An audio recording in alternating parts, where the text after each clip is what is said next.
ನವದೆಹಲಿಯಲ್ಲಿ ಕರ್ನಾಟಕ ಭವನ 4 ಅಂದರೆ 4 ಅಂತಂದರೆ ನಮಗಲ್ಲ, ನಮ್ಮ ಶಾಸಕರಿಗೆ ಅಧಿಕಾರಿಗಳಿಗೆಲ್ಲ, ನಮ್ಮ ವಿದ್ಯಾರ್ಥಿಗಳು ಯಾರು IAS IFS IRS ಮಾಡ್ತಾರೆ ಅವ್ರಿಗೆ PWD ವತಿಯಿಂದ ಒಂದೊಳ್ಳೆ ಕಟ್ಟಡವನ್ನು ಕಟ್ತೇವೆ.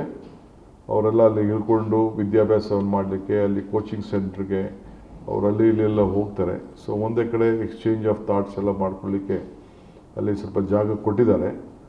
ಸೊ ಅದಕ್ಕೆ ನಾವು ಈಗಾಗಲೇ ಸ್ವಲ್ಪ 80 ಕೋಟಿ ರೂಪಾಯಿ ಅಷ್ಟು ಒಂದು ಎಸ್ಟಿಮೇಟ್ ಕೊಟ್ಟಿದ್ದಾರೆ ಡೆಲ್ಲಿನಲ್ಲಿ. ಇನ್ನು ಸ್ವಲ್ಪ ಜಾಸ್ತಿ ಆದರೂ ಕೊಡಬೇಕು ಅಂತ ಡಿಸಿಷನ್ ತೊಗೊಂಡಿದ್ದೀವಿ. ಇವತ್ತು 80 ಕೋಟಿಗೆ ಪರ್ಮಿಷನ್ ಕೊಟ್ಟಿದ್ದೀವಿ. 50% will be for SC ST and 50% for others. ಅದಕ್ಕೆ ಬೇರೆ ಇಲಾಖೆನೂ ದುಡ್ಡು ಕೊಡ್ತೀವಿ, ಅದಕ್ಕೆ PWD ನಡೆಸ್ತಾರೆ. ಸೊ ಮಿನಿಮಮ್ 50% SC STಗೆ, 50% ಬೇರೆಯವ್ರಿಗೆ ಸೋಷಿಯಲ್ ವೆಲ್ಫೇರಿಂದ ಸ್ವಲ್ಪ ದುಡ್ಡು ತೆಗೆದುಕೊಳ್ತಾ ಇದ್ವಿ. ಸೊ ಬೇರೆ ಎಲ್ಲರಿಗೂ ಕೂಡ ಅದರ್ ಬ್ಯಾಕ್ವರ್ಡ್ ಕ್ಲಾಸಸ್ಸು ಜನರಲ್ ಎಲ್ಲರೂ ಕೂಡ ವಿದ್ಯಾಭ್ಯಾಸ ಮಾಡಲಿಕ್ಕೆ, ಏಕೆಂದರೆ they have to go with a national competition. IAS IRS IFS ಇಂಥಕ್ಕೆಲ್ಲ ಹೋಗಬೇಕು ಅಂತ ಆಸಕ್ತಿ ಇರೋರಿಗೆ ಅದಕ್ಕೆ ಕಾಂಪಿಟೇಟಿವ್ ಎಕ್ಸಾಮ್ಸ್ಗೆ ಅದಕ್ಕೆ ಅವಕಾಶವನ್ನು ಮಾಡ್ತಾಯಿದ್ದೇವೆ. ಆಮೇಲೆ ನನಗೆ ಆಯ್ತಲ್ಲ, ಇದು ಮೂರನೇದಿದೆ. ನೆಕ್ಸ್ಟ್ ಸಬ್ಜೆಕ್ಟ್, ಈ ರೆಸಿಡೆನ್ಷಿಯಲ್ ಕಮಿಷನರ್ ಆಫೀಸ್ ಏನಿದೆ ಅದು ನನಗೆ ಸಮಾಧಾನ ತರಲಿಲ್ಲ, ಅದನ್ನು ಡೆಲ್ಲಿಲಿ.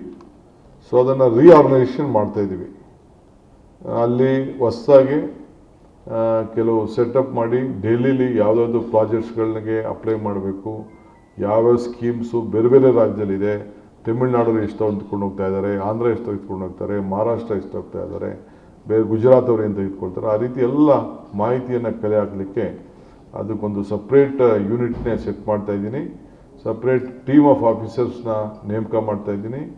ನಾನು ದೆಹಲಿಗೆ ಹೋಗಿ ಈಗಾಗಲೇ ನಮ್ಮ ಕರ್ನಾಟಕ ರಾಜ್ಯದಲ್ಲಿರುವಂಥ ಅಧಿಕಾರಿಗಳು, ಯಾರು ಸೀನಿಯರ್ ಅಧಿಕಾರಿಗಳು ಸುಮಾರು ಒಂದು 50-60 ಜನ ಕೆಲಸ ಮಾಡ್ತಾ ಇದ್ದಾರೆ, ಅವ್ರನ್ನೆಲ್ಲ ಆಗಲೇ ಒಂದು ಮೀಟಿಂಗ್ ಕೂಡ ನಾನು ದೆಹಲಿಯಲ್ಲಿ ಮಾಡಿದ್ದೇನೆ.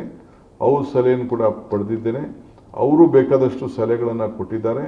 ಅವರೆಲ್ಲರೂ ಕೂಡ ಬಂದು ಮೀಟಿಂಗಲ್ಲಿ ಪಾರ್ಟಿಸಿಪೇಟ್ ಮಾಡಿ ಕರ್ನಾಟಕ ರಾಜ್ಯದ ಹಿತ ನಾವು ಕಾಪಾಡ್ತೇವೆ ಅಂತ ಹೇಳಿ ಅವರು ಕೂಡ ಭರವಸೆ ಕೊಟ್ಟಿದ್ದಾರೆ. ಅವ್ರನ್ನೂ ವಿಶ್ವಾಸಕ್ಕೆ ತೆಗೆದುಕೊಂಡಿದ್ದೆ. ಅವರು ಅನೇಕ ಸಲಹೆ ಕೊಟ್ಟಿದ್ದಾರೆ. ಅದನ್ನು ಎಂಟೈರ್ ಟೀಮ್ನಲ್ಲಿ ಹೊಸದಾಗಿ ನಾನು ಸೆಟಪ್ ಮಾಡಿ ಮಾಡ್ತಾಯಿದ್ದೀನಿ. ಮಾಡಿ ಜೊತೆಗೆ ಅವರು ನಮಗೆ ಅವರು ಎಲ್ಲ ಸೇರಿಕೊಂಡು ಮೀಟ್ ಮಾಡಿ ಅವ್ರವ್ರ ಇಲಾಖೆಗೆ ಅವ್ರ ಫ್ರೆಂಡ್ಸು ಏನೇನಿದ್ದಾರೆ, ಕೊಲೀಗ್ಸ್ ಏನಿದ್ದಾರೆ, ಅವರು ಕೂಡ ನಮಗೆ ಗೈಡ್ ಮಾಡಲಿಕ್ಕೆ ಎಲ್ಲ ಮುಂದೆ ಬಂದಿದ್ದಾರೆ. ಅಲ್ಲೊಂದು ಸಪ್ರೇಟ್ ಟೀಮ್ ಮಾಡ್ತಾಯಿದ್ದೀನಿ.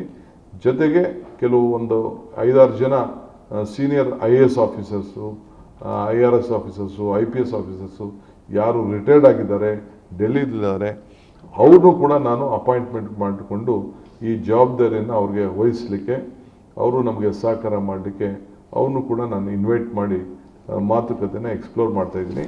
ನೆಕ್ಸ್ಟ್ ಟೈಮ್ ಡೆಲ್ಲಿಗೆ ಹೋದಾಗ ಯಾರು ಸೀನಿಯರ್ IAS ಆಫೀಸರ್ಸು ಅವರು ಬಂದಿದ್ದಾರೆ, ರಿಟೈರ್ಡ್ ಆಗಿದ್ದಾರೆ, ಅವ್ರು ಯಾರು ಸರ್ವಿಸ್ ಮಾಡಲಿಕ್ಕೆ ಇಷ್ಟಪಡ್ತಾರೆ, ಸೆಂಟ್ರಲ್ ಗೌರ್ಮೆಂಟ್ ಪ್ರಾಜೆಕ್ಟ್ಸ್ ಬಗ್ಗೆ ಯಾರು ಆಸಕ್ತಿಯನ್ನು ವಹಿಸ್ತಾರೆ, ಅದನ್ನೆಲ್ಲ ತಗೊಂಡು ಬರಲಿಕ್ಕೆ, ಅವರು ಏನು ಕನೆಕ್ಷನ್ಸ್ನ ಮಾಡಲಿಕ್ಕೆ ಕರ್ನಾಟಕಕ್ಕೆ, ಸೊ ಅದನ್ನು ಕೂಡ ನಾನು ರೀಆರ್ಗನೈಸ್ ಮಾಡಲಿಕ್ಕೆ ವ್ಯವಸ್ಥೆ ಮಾಡ್ತೀನಿ.